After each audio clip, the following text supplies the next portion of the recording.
Hello, everyone. Dr. Nick Kilfirmer here with another edition of Things I Didn't Learn in Med School.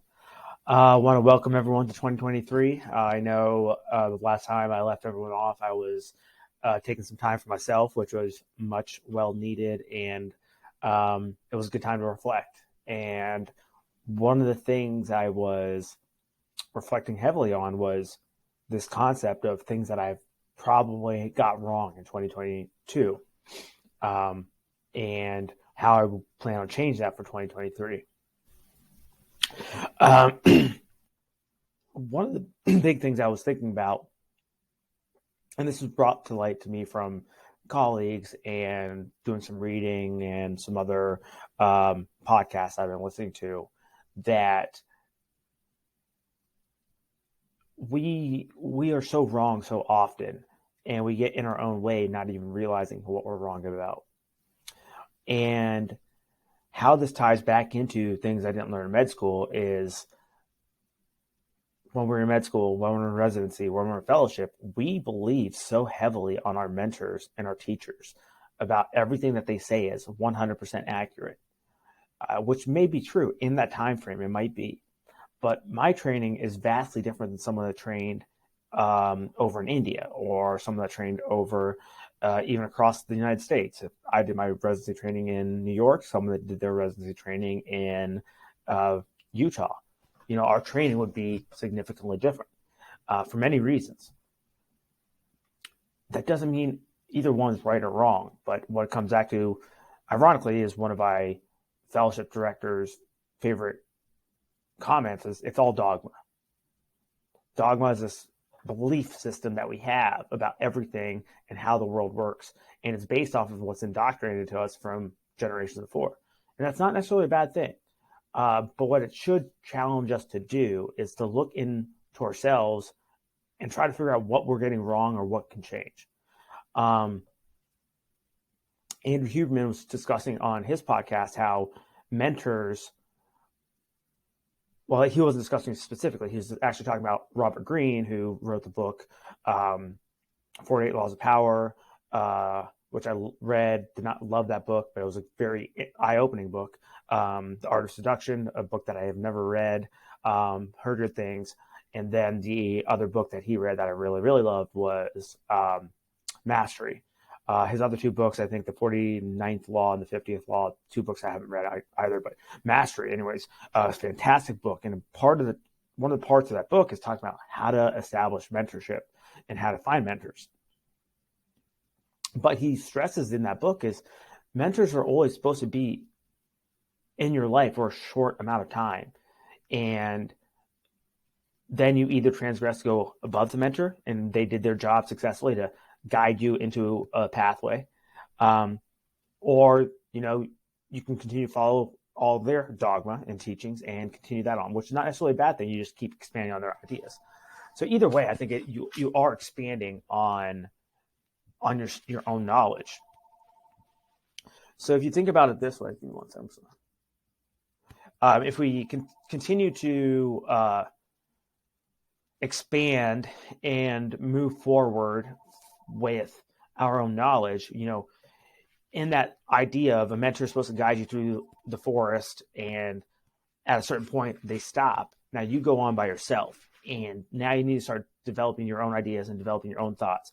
And maybe you shift to a different mentor, which is completely fine. But eventually you need to come to some sort of basis of where your moral foundations of what your dogma may be. I thought that was an interesting point. Something I forgot that Robert Greene had written about. That book, Mastery, is one of the only books that I've read 3 or 4 times. Some books I read, most books I read once. Handful of books I read 2 times. That's one of the only ones I read more than 2 times. Probably even more than 3 times if I, am thinking back. That's how strongly of an influence it's had on my life. And here I am forgetting what that had to say. And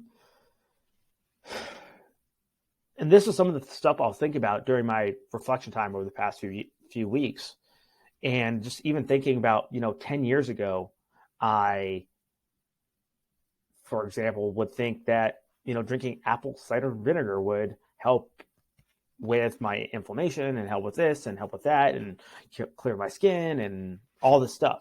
And, just kind of after wasting a lot of money and kind of diving more into the research, it's like, yeah, this probably isn't exactly what's going on. Is it still good for you? Sure. Is it something that I'm going to go spend $4.99 to get a drink or start making these nasty apple cider vinegar shots in the morning, every morning? I don't know. I mean, I haven't really noticed any difference outside of not taking it. So it's one of those things.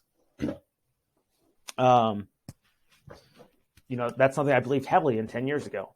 Another thing, 10 years ago, I thought SSRIs and SNRIs were the antidepressant class of medications were absolutely horrible.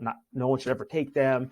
They'll kill you. They don't work because of the placebo effect and all this stuff, all this nonsense. Well, I can honestly say that antidepressants have saved my life at least once, if not more. I mean, I can't do a post hoc analysis to say because I was taking this SSRI, did I have a suicide attempt or not? But I know prior to that, I had suicidal ideations heavily. So, that's something that it took a long time for me to convince myself. But what ended up happening is me going through medical school, I thought, I still had that firm set of beliefs. But then I started talking to licensed psychiatrists. I started talking to a neuropharmacologist neuropsychopharmacologist who studies these things, the mechanisms and the treatments. And he's a writer, so he understands the literature and how to read papers. So, they kind of convinced me otherwise. And, that wasn't 10 years ago, but that did happen about 5 years ago. And then, so what are some things that I thought about 5 years ago that might have not been? I used to think this concept of adrenal fatigue. Well, anybody that's in residency or med school would think adrenal fatigue is a real thing. Well, there's no studies that actually show that adrenal fatigue is a real thing. But what an interesting conclusion that I've come to based off of some other research is that when we have constant cortisol flowing through our body, it's not that our adrenals get fatigued. Our adrenals continue pumping it out, but our body gets used to it in a sense. And now when you need the cortisol spikes to get you up and moving to like up in the morning, that's when we need our cortisol and it's supposed to get you active. Or if you're doing other events, we become almost addicted to the feeling. So you start doing higher risk activity. You start doing things that make that adrenaline make you feel alive. And this can very easily lead to alcohol abuse, depression, drug abuse, and other risky behaviors. And this concept kind of makes a little bit more sense to me. Post residency training where life isn't as hectic, but I'm still feel like I'm stressed all the time. It's like my body's just so used to go. So I have to find outlets like working out significantly and reading or, just going for frequent walks and other ways to outlet this energy.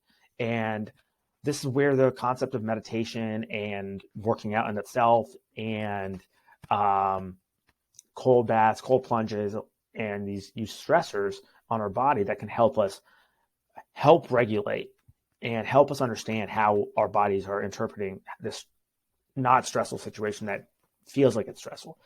And this is an interesting concept that I believe in now of sympathetic overdrive, where our sympathetic nervous system is in overdrive for these reasons. And this can cause a paramount of symptoms, including chronic pain, fatigue, not clear thinking, all that stuff. And that's more of a theory that I have right now. Will this theory change in 10 years? I guarantee it will.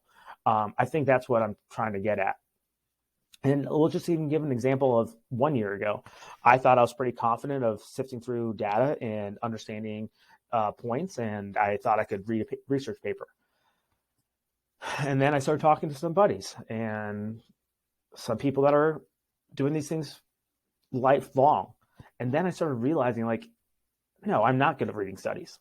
I can interpret it. I can understand what the message was and everything, but I'm not nearly as good as other individuals are at this. It's the same reason why I'm not good at understanding astrophysics. I just never studied it. But we have people that have studied for 10 years, 15 years. Even 1 year is way more than I could ever learn. So I don't understand why I think that I'm such an expert on a lot of things. I'm really not. I'm just trying to give my experience on a lot of things, and I can be wrong. And that's why I'm making this video specifically. But it also, part of my frustration in the world, in the sense, is we have people out there that are giving their medical advice, they're giving research advice, they're giving all this interpretation of the data just because they're a physician. It's like, the meritocracy in that you're using your diploma as a leverage point to convince other people. And maybe that's not the best way, because maybe we should be listening to people that have been studying this thing for 10 years, 15 years, and understand at a way deeper level than we ever would, instead of listening to a 3-hour podcast on some of these biohackers and people like that. Especially because these biohackers, in a sense, have a endpoint, intentional gain. So maybe they're not the best people to listen to advice from. And that's another thing. Maybe I've been too harsh on them in the past year, and I've been too harsh on some naysayers about other things on social media platforms, or calling them out on personally. And I just don't think that's the way I want to continue to put my life out there. I think it's more advantageous to bring to light to people what things are saying and what they could be interpreted as, and in my interpretation of them. And I think that's more beneficial. And that's really what I want to do in 2023. And that's what I want to do probably the rest of my life. And I think that's more engaging conversation to have, and not just dismiss everything at the surface value, but understanding at a deeper. This doesn't mean I'm going to go into this whole everything should be naturopathic and functional doctoring and anti-vaccine and all that stuff. That's not the point of this. I'm still very, very evidence-based, but I'm going to stick to the experts. I'm not going to go fly an airplane because I heard a 4-hour Joe Rogan podcast with this guy that knows how to fly airplanes. Just does it, like, why would you do that in medicine? It doesn't make sense to me. You got to check people's credentials. I do want to check the meritocracy. Are they an expert in what they're talking about? And I think ultimately, is there something more I can learn from them? I will listen to that 4-hour podcast because I might get 1 or 2 tidbits of information. And that's what really strives me, getting more information and having really fun, engaging conversations with people and understanding their point of view so I can understand my point of view. Charlie Munger says, you should be able to refute the other side's discussion better than they can anytime you're getting into an argument. And if you can't do that, then it's a waste of your time. So until you can understand both sides of the argument, it does hold some weight. The whole big thing, overarching topic I'm talking about here, though, is your mentors are not always right for the long term. They help guide you into a direction to help you shine in the way that you're supposed to shine. I'm not saying that's a bad thing. I'm not also saying that you should never trust them, but it's good to have these conversations with them at an early age so you can start questioning your own beliefs. And you can also start asking better questions. There's that saying that there are no stupid questions. And I'm like, a year ago, I said, yes, there are stupid questions. But now I started realizing, no, there are better questions. So start asking better questions. And I think we can go a lot further with that kind of stuff.